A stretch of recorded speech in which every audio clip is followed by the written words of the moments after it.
Praise the lord. ಕರ್ತನ ನಾಮಕ್ಕೆ ಸ್ತೋತ್ರ ಉಂಟಾಗಲಿ. ಕರ್ತನು ಒಳ್ಳೆಯವನಾಗಿದ್ದಾನೆ ಪ್ರೇರೆ. ಯೆಶಾಯನ ಬರೆದ ಪ್ರವಾದನೆ ಗ್ರಂಥ 25ನೇ ಅಧ್ಯಾಯ ಅದರಲ್ಲಿ 6ರಿಂದ 8ನೇ ವಚನ ಹೇಳುತ್ತೆ, ಆ ಪರ್ವತದಲ್ಲಿ ಕರ್ತನಾದ ದೇವರು ನಮಗೋಸ್ಕರವಾಗಿ ಒಂದು ಔತಣವನ್ನು ಸಿದ್ಧಪಡಿಸಿದ್ದಾನೆ. ಅಲ್ಲಿ ನಮಗಿರುವಂಥ ಕಣ್ಣೀರನ್ನು ಒರೆಸಿದ್ದಾನೆ, ನಮ್ಮ ಅವಮಾನಗಳನ್ನೆಲ್ಲ ಆತನು ತೊಲಗಿಸಿದ್ದಾನೆ ಎಂಬುದಾಗಿ. ಹೌದು ಪ್ರಿಯರೇ, ಇವತ್ತು ಅವಮಾನಗಳೊಟ್ಟಿಗೂ ಕಣ್ಣೀರಿನೊಟ್ಟಿಗೂ ನೀವು ಇರುವುದಾದರೆ ಕರ್ತನು ಹೇಳ್ತಾನೆ, ನಿಮ್ಮ ಅವಮಾನಗಳನ್ನು ಕಣ್ಣೀರನ್ನೆಲ್ಲ ನಾನು ಕಲ್ವಾರಿ ಶಿಲುಬೆಯಲ್ಲಿ ನಾನು ಒರೆಸಿ ಹಾಕಿದ್ದೇನೆ ಎಂಬುದಾಗಿ.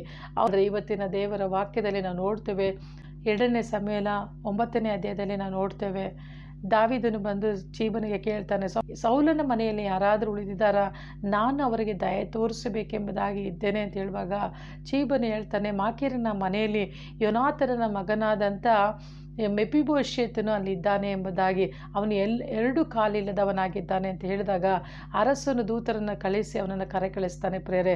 ಹೌದು, ಈ ಮೆಫೀಬೋಶೆತನು ಮಾಕೀರನ ಮನೆಯಲ್ಲಿದ್ದಾನೆ. ಮಾಕೀರನು ಎಂಬುದಾಗಿ ಹೇಳುವಾಗ ಅದೊಂದು ದಾಸತ್ವ ಎಂಬುದಾಗಿ ನಾವು ಅರ್ಥವನ್ನು ಕೊಡುವಂಥದ್ದಾಗಿದೆ ಪ್ರೇರೆ. ಹೌದು ಪ್ರೇರೆ, ರಾಜನ ಆಸ್ಥಾನದಲ್ಲಿ ಇರಬೇಕಾದಂಥ ಈ ಮೆಫೀಬೋಶೆತನು ಈಗ ಎಲ್ಲಿದ್ದಾನೆ ಅಂತಂದರೆ ಅವನು ಒಂದು ದಾಸತ್ವದ ಜೀವನವನ್ನು ನಡೆಸ್ತಾ ಇದ್ದಾನೆ ಪ್ರೇರೆ. ರಾಜ ಪಂಕ್ತಿಯಲ್ಲಿ ಊಟ ಮಾಡಬೇಕಾಗಿರುವವನು ಒಂದು ದಾಸತ್ವದ ಮನೆಯಲ್ಲಿ ಅವನು ವಾಸ ಮಾಡ್ತಾ ಇದ್ದಾನೆ. ಇವತ್ತು ಈ ವಾಕ್ಯದ ಮುಖಾಂತರವಾಗಿ ನಾವು ನೋಡುವಾಗ ನಮ್ಮ ಜೀವಿತದಲ್ಲಿಯೂ ಸಹ ನಾವು ಅನೇಕ ದಾಸತ್ವದಲ್ಲಿ ನಾವು ಒಳಗಾಗಿದ್ದೇವೆ ಪ್ರೇರೆ. ನಾವು ರೋಗವೆಂಬ ದಾಸತ್ವದಲ್ಲಿ ನಾವು ಬಿದ್ದು ಹೋಗಿದ್ದೇವೆ. ಶಾಪವೆಂಬ ದಾಸತ್ವ ನಮ್ಮ ಒಳಗೆ ಇದೆ. ಸಾಲವೆಂಬ ದಾಸತ್ವ ಇದೆ. ಅನೇಕ ವಿಷಯದಲ್ಲಿ ನಾವು ಏನಾಗಿದೆ ಅಂತಂದರೆ ದಾಸತ್ವದಲ್ಲಿ ನಾವು ಬಿದ್ದು ಹೋಗಿದ್ದೇವೆ ಪ್ರೇರೆ. ಆದರೆ ಈ ದಾಸತ್ವದಿಂದ ಕರ್ತನಾದ ಯೇಸು ಕ್ರಿಸ್ತನು ನಮ್ಮನ್ನು ಬಿಡುಗಡೆ ಮಾಡಿದ್ದಾನೆ. ಮೆಫೀಬೋಶೆತನು ಎಂಬುದಾಗಿ ಹೇಳುವಾಗ ಅರ್ಥ ಏನಂತಂದರೆ ಅವನು ಅವಮಾನಿಸಲ್ಪಟ್ಟವನು ಎಂಬುದಾಗಿ, ನಿಂದೆಗೆ ಒಳಗಾದವನು ಎಂಬಂಥ ಅರ್ಥವನ್ನು ಕೊಡುವಂಥದ್ದಾಗಿದೆ. ಇವತ್ತು ನಾವು ಮೆಫೀಬೋಶೆತನ ಜೀವಿತದ ಮುಖಾಂತರವಾಗಿ ನಾವು ತಿಳ್ಕೊಳ್ಳೋದೇನಂತಂದರೆ, ಇವತ್ತು ಯಾವ ಒಂದು ದಾಸತ್ವದಲ್ಲಿ ನಾವು ಇದ್ದರೂ ಸರಿಯೇ ಕರ್ತನಾದ ದೇವರು ನಮ್ಮನ್ನು ನೆನಪು ಮಾಡಿಕೊಂಡು ಆ ಎಲ್ಲ ದಾಸತ್ವದಿಂದ ಕರ್ತ ನಮಗೆ ಬಿಡುಗಡೆ ಕೊಡುವ ಆತನಾಗಿದ್ದಾನೆ ಪ್ರೇರೆ. ಮೆಫೀಬೋಶೆತನ ಜೀವಿತದಲ್ಲಿ ಅವನು ದಾಸತ್ವದಲ್ಲಿದ್ದಾನೆ. ಅವನು ನೆನೆಸಿ ನೋಡಿರ್ತಾನೆ, ಇನ್ನು ನನ್ನ ಜೀವನ ಮುಗಿದು ಹೋಯಿತು, ಇನ್ನು ನಾನು ರಾಜನ ಗೃಹದಲ್ಲಿ ಪ್ರವೇಶ ಮಾಡಲಿಕ್ಕೆ ಸಾಧ್ಯವಿಲ್ಲ, ನಾನು ಕಳೆದುಕೊಂಡಂಥ ಎಲ್ಲ ಒಂದು ಸ್ಥಾನವನ್ನು ನಾನು ಪಡೆದುಕೊಳ್ಳಲಿಕ್ಕೆ ಸಾಧ್ಯವಿಲ್ಲ ಎಂಬುದಾಗಿ ನೆನೆಸಿರ್ಬೋದು.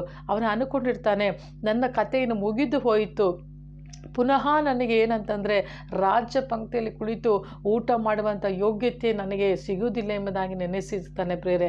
ಆದರೆ ದೇವರು ಏನು ಮಾಡಿದ, ಮೆಫೀಬೋಶೆತನನ್ನು ನೆನಪು ಮಾಡಿಕೊಂಡ ಪ್ರೇರೆ. ಅದೇ ಪ್ರಕಾರವಾಗಿ ಪ್ರೇರೆ, ಇವತ್ತು ಕರ್ತನಾದ ದೇವರು ನಿಮ್ಮನ್ನು ಸಹ ನೆನಪು ಮಾಡಿಕೊಳ್ಳುವ ಆತನಾಗಿದ್ದಾನೆ. ಇವತ್ತು ನೀವು ಯಾವ ದಾಸತ್ವದಲ್ಲಿ ಇದ್ದರೂ ಸರಿಯೇ ಕರ್ತನಾದ ದೇವರು ನಿಮ್ಮ ನೆನಪು ಮಾಡಿಕೊಂಡು ಅವೆಲ್ಲವುಗಳಿಂದ ಆತನು ಬಿಡುಗಡೆ ಮಾಡಿ ನಿಮಗೆ ದಯೆ ತೋರಿಸುವ ಆತನಾಗಿದ್ದಾನೆ. ಇವತ್ತು ನೀವು ಆಲೋಚಿಸ್ತಾ ಇರ್ಬೋದು, ನಾನು ಇನ್ನು ಮೇಲಕ್ಕೆ ಬರಲಿಕ್ಕೆ ಸಾಧ್ಯವಿಲ್ಲ, ಇನ್ನು ನನಗೆ ಒಳ್ಳೆಯ ಸ್ಥಾನ ಇಲ್ಲ, ನಾನು ನನ್ನ ಮಕ್ಕಳಾಗಿರ್ಬೋದು ಒಳ್ಳೆಯ ಸ್ಥಾನದಲ್ಲಿ ಬರಲಿಕ್ಕೆ ಸಾಧ್ಯವಿಲ್ಲ, ನಾವು ಹೀಗೆ ಇದ್ದು ಬಿಡ್ತೇವೆ ಅಂತ ನೀವು ಅಂದ್ಕೊಳ್ತಾ ಇರ್ಬೋದು ಪ್ರೇರೆ. ಮೆಫೀಬೋಶೆತನ ಹಾಗೆ ನೀವು ಎಲ್ಲವನ್ನು ಕಳೆದುಕೊಂಡ ರೀತಿಯಲ್ಲಿ ಇರ್ಬೋದು. ಆದರೆ ಕರ್ತನ ಏನು ಹೇಳ್ತಿದ್ದಾನೆ ಅಂತಂದರೆ, ನೀನು ಏನೇ ಕಳೆದುಕೊಂಡಿರ್ಬೋದು, ನಾನು ನಿನಗೆ ದಯೆ ತೋರಿಸಿ ತಿರುಗಿ ಎಲ್ಲವನ್ನು ನಾನು ಕೊಡುವಂಥ ದೇವರಾಗಿದ್ದೇನೆ. Amen, hallelujah. ಕರ್ತನಾದ ದೇವರು ಇವತ್ತು ನೀವೇನು ಕಳೆದುಕೊಂಡಿದ್ದೀರೋ ಅದನ್ನು ಪುನಃ ಕೊಡುವ ಆತನಾಗಿದ್ದಾನೆ. ವಾಕ್ಯದಲ್ಲಿ ನಾವು ನೋಡ್ತೇವೆ, ದಾವೀದನು ಅವನಿಗೆ ಹೆದರಬೇಡ, ನಿನ್ನ ತಂದೆಯಾದ ಯೋನಾತನ ನೆನೆಸಿ ನಿನಗೆ ದಯೆ ತೋರಿಸ್ತೇನೆ, ನಿನ್ನ ಅಜ್ಜನಾದ ಸೌಲನ ಭೂಮಿಯನ್ನೆಲ್ಲ ನಾನು ಏನು ಮಾಡ್ತೇನೆ ನಿನಗೆ ಕೊಡುತ್ತೇನೆ ಎಂಬುದಾಗಿ. ಹೌದು ಪ್ರಿಯರೇ, ಮೆಫೀಬೋಶೆತನ ಅಂದ್ಕೊಂಡ, ನಾನು ಇನ್ನೂ ದಾಸತ್ವದಲ್ಲಿ ಇರಬೇಕು, ನಾನು ಇನ್ನೂ ಇನ್ನೊಬ್ಬರ ಕೈ ಕೆಳಗೆ ಇರಬೇಕು, ರಾಜನ ಒಂದು ಪಂಕ್ತಿಯಲ್ಲಿ ಆಗಿರ್ಬೋದು, ರಾಜನ ಒಂದು ಸ್ಥಾನದಲ್ಲಿ ಆಗಿರ್ಬೋದು, ಇಲ್ಲ ನನ್ನ ಅಜ್ಜನ ಕಾಲದಲ್ಲಿರುವಂಥ ಆಸ್ತಿಯನ್ನಾದರೂ ನಾನು ಬಂದು ಪುನಃ ಅದನ್ನು ನಾನು ಪಡೆದುಕೊಳ್ಳಲಿಕ್ಕೆ ಸಾಧ್ಯ ಇಲ್ಲ, ಅದನ್ನು ಅನುಭವಿಸಲಿಕ್ಕೆ ಸಾಧ್ಯವಿಲ್ಲ ಅಂತ ಅಂದ್ಕೊಂಡ.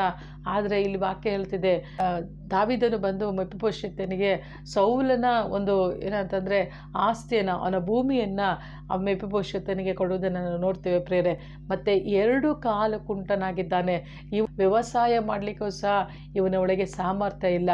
ಮೆಫಿಬೋಶೆತನ ಭೂಮಿಯನ್ನು ವ್ಯವಸಾಯ ಮಾಡಲಿಕ್ಕಾಗಿ ಮೆಫಿಬೋಶೆತನಿಗೆ ಭೂಮಿಯ ವ್ಯವಸಾಯವನ್ನು ಬೆಳೆದು ಕೊಡಲಿಕ್ಕೋಸ್ಕರವಾಗಿ ಒಬ್ಬ ಚೀಬನನ್ನು ದಾವೀದನು ನೇಮಿಸ್ತಾ ಇದ್ದಾನೆ ಪ್ರಿಯರೇ.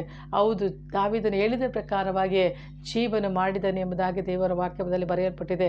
ಮೆಫಿಬೋಶೆತನಿಗೆ ಹೇಗೆ ಸಹಾಯ ಮಾಡಲಿಕ್ಕೋಸ್ಕರವಾಗಿ ದಾವೀದನು ಒಬ್ಬನನ್ನು ನೇಮಿಸಿದನೋ ಅದೇ ಪ್ರಕಾರವಾಗಿಯೇ ಕರ್ತನಾದ ದೇವರು ಸಹ ನಿಮಗೋಸ್ಕರವಾಗಿ ಸಹಾಯ ಮಾಡಲಿಕ್ಕೋಸ್ಕರವಾಗಿ, ಇವತ್ತು ನನ್ನಿಂದ ಸಾಧ್ಯವಿಲ್ಲ ಎಂಬಂಥ ಪರಿಸ್ಥಿತಿಯಲ್ಲಿ ನೀವಿದ್ದೀರಾ, ನಮ್ಮಿಂದ ದುಡಿಯಲಿಕ್ಕೆ ಸಾಧ್ಯವಿಲ್ಲ, ಇವತ್ತು ನಾನು ಆರೋಗ್ಯವನ್ನು ಕಳೆದುಕೊಂಡಿದ್ದೇನೆ, ನಾನು ಚೆನ್ನಾಗಿ ಆರೋಗ್ಯವಾಗಿದ್ದರೆ ನನಗೆ ಕೆಲಸ ಮಾಡಲಿಕ್ಕೆ ಆಗ್ತಾಯಿತ್ತು, ಇವತ್ತು ಕೆಲಸ ಮಾಡಲಿಕ್ಕೂ ಸಹ ಸಾಮರ್ಥ್ಯ ಇಲ್ಲ, ಇವತ್ತು ಒಳ್ಳೆಯ ಒಂದು ಕೆಲಸಗಳು ಸಹ ನಮಗೆ ಇಲ್ಲ, ಇವತ್ತು ನಾವೆಲ್ಲ ಕಾಲದಲ್ಲಿ ನಮ್ಮ ಹತ್ರ ಎಲ್ಲ ಇತ್ತು, ಎಲ್ಲವನ್ನ ನಾವು ಅನುಭವಿಸಿದ್ವಿ, ಆದರೆ ಇವತ್ತು ನಾವೆಲ್ಲವನ್ನು ಕಳೆದುಕೊಂಡಿದ್ದೇವೆ, ಇನ್ನು ನಮ್ಮಿಂದ ಸಾಧ್ಯವಿಲ್ಲ ಎಂಬುದಾಗಿ ನೀವು ಅಂದ್ಕೊಳ್ತಾ ಇರ್ಬೋದು. ಇನ್ನೂ ಒಂದು ಒಳ್ಳೆಯ ಸ್ಥಾನ ನಮಗೆ ಹಾಗೆ ಸಿಗುತ್ತೆ ಎಂಬುದಾಗಿ ನಿಶ್ಚಯ ಇಲ್ಲ ಎಂಬುದಾಗಿ ನೀವು ಅಂದ್ಕೊಳ್ತಾ ಇರ್ಬೋದು. ಚೀಬನನ್ನು ದಾವೀದನು ಹೇಗೆ ಮೆಫಿಬೋಶೆತನಿಗಾಗಿ ನೇಮಿಸಿದನೋ ಅದೇ ಪ್ರಕಾರವಾಗಿ ಈ ಒಂದು ಸಮಯದಲ್ಲಿ ಕರ್ತನಾದ ದೇವರು ನಿನ್ನ ಕೆಲಸವನ್ನು ಮಾಡಲಿಕ್ಕೋಸ್ಕರವಾಗಿ, ನಿನಗೆ ಒಂದು ಸಹಾಯ ಮಾಡಲಿಕ್ಕೋಸ್ಕರವಾಗಿ ದೇವದೂತರ ಸಹಾಯವನ್ನು ಕರ್ತನು ಕಳಿಸಿಕೊಡುವ ಆತನಾಗಿದ್ದಾನೆ. ಅನ್ಯರು ಬಂದು ನಿನಗೋಸ್ಕರವಾಗಿ ಸಹಾಯ ಮಾಡುವಂಥರಾಗಿರ್ತಾರೆ ಪ್ರಿಯರೇ. ಮೆಫಿಬೋಶೆತನ ಮುಖಾಂತರವಾಗಿ ನೀನು ತಿಳ್ಕೊಳ್ಳಬೇಕಾದದ್ದೇನಂತಂದರೆ, 2 ಕಾಲು ಇಲ್ಲದವನಾಗಿರುವಂಥ ಮೆಫಿಬೋಶೆತನಿಗೆ ದೇವರು ಒಂದು ಸಹಾಯಕನನ್ನು ಇಟ್ಟನಂತಂದರೆ, ಇವತ್ತು ಕರ್ತನಾದ ದೇವರು ನಿನಗೂ ಸಹ ಒಬ್ಬ ಸಹಾಯಕರನ್ನು ಕಳಿಸಿ ನಿನ್ನನ್ನು ಮೇಲಕ್ಕೆ ಎತ್ತಲಿಕ್ಕೆ ಆತನು ಶಕ್ತನಾಗಿದ್ದಾರೆ ಪ್ರಿಯರೇ. ಇವತ್ತು ಏನು ಇಲ್ಲದಂಥ ಪರಿಸ್ಥಿತಿಯಲ್ಲಿ ನೀವು ಇರ್ಬೋದು, ಬ್ಯಾಂಕ್ ಅಕೌಂಟ್ಗಳು ಖಾಲಿಯಾಗಿರುವಂಥ ಪರಿಸ್ಥಿತಿಯಲ್ಲಿ ಇರ್ಬೋದು, ಆದರೆ ಇನ್ನೂ ನನಗೆ ನಿರೀಕ್ಷೆ ಇಲ್ಲ, ನಾನು ಪುನಃ ಬಂದು ಒಂದು ಒಳ್ಳೆಯ ಸ್ಥಾನದಲ್ಲಿ ನಿಲ್ತೇನೆ ಎಂಬಂಥ ನಿರೀಕ್ಷೆ ಇಲ್ಲ ಎಂಬುದಾಗಿ ಇರುವಂಥ ಪರಿಸ್ಥಿತಿಯಲ್ಲಿ ನೀವು ಇರ್ಬೋದು.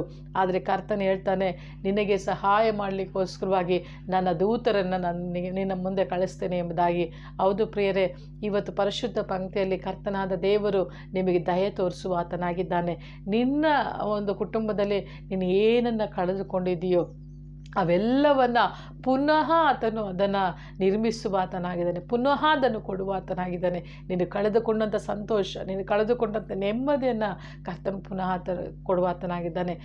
ಮೆಫಿಬೋಶೆತನ ನೆನೆಸೇ ನೋಡಲಿಲ್ಲ, ಅವನು ರಾಜ ಪಂಕ್ತಿಯಲ್ಲಿ ಊಟ ಮಾಡ್ತಾನೆ ಎಂಬುದಾಗಿ ನೀವು ಮನೆಯಲ್ಲಿ ಓದ್ರಿ. 9ನೇ ಅಧ್ಯಾಯದಲ್ಲಿ ಮೆಫಿಬೋಶೆತನು ಅವನು ಪ್ರತಿದಿನ ರಾಜ್ಯ ಪಂಕ್ತಿಯಲ್ಲಿ ಊಟ ಮಾಡಿದ್ದಾನೆ ಎಂಬುದಾಗಿ. ಹೌದು ಪ್ರಿಯರೇ, ಇನ್ನೊಬ್ಬರ ಮನೆಯಲ್ಲಿ ಬಂದು ಊಟ ಮಾಡ್ತಿದ್ದವನು ಅವನ ಪರಿಸ್ಥಿತಿ ಎಷ್ಟು ಕೆಟ್ಟದಾಗಿರ್ಬೋದು, ಅಂಥವನಿಗೆ ಕರ್ತನಾದ ದೇವರು ನೆನಪು ಮಾಡಿಕೊಂಡ ಅಂತಂದರೆ ನಿಮ್ಮನ್ನು ಸಹ ಕರ್ತನ ನೆನಪು ಮಾಡಿಕೊಳ್ಳುವ ಆತನಾಗಿದ್ದಾನೆ. ಯಾಕಂದರೆ ನೀವು ಕ್ರಿಸ್ತನ ರಕ್ತದಿಂದ ನೀವು ತೊಳೆಯಲ್ಪಟ್ಟವರಾಗಿದ್ದೀರಾ ಪ್ರಿಯರೇ. ಕರ್ತನ ನಿಮ್ಮನ್ನು ನೆನಪು ಮಾಡಿಕೊಳ್ಳುವ ಆತನಾಗಿದ್ದಾನೆ.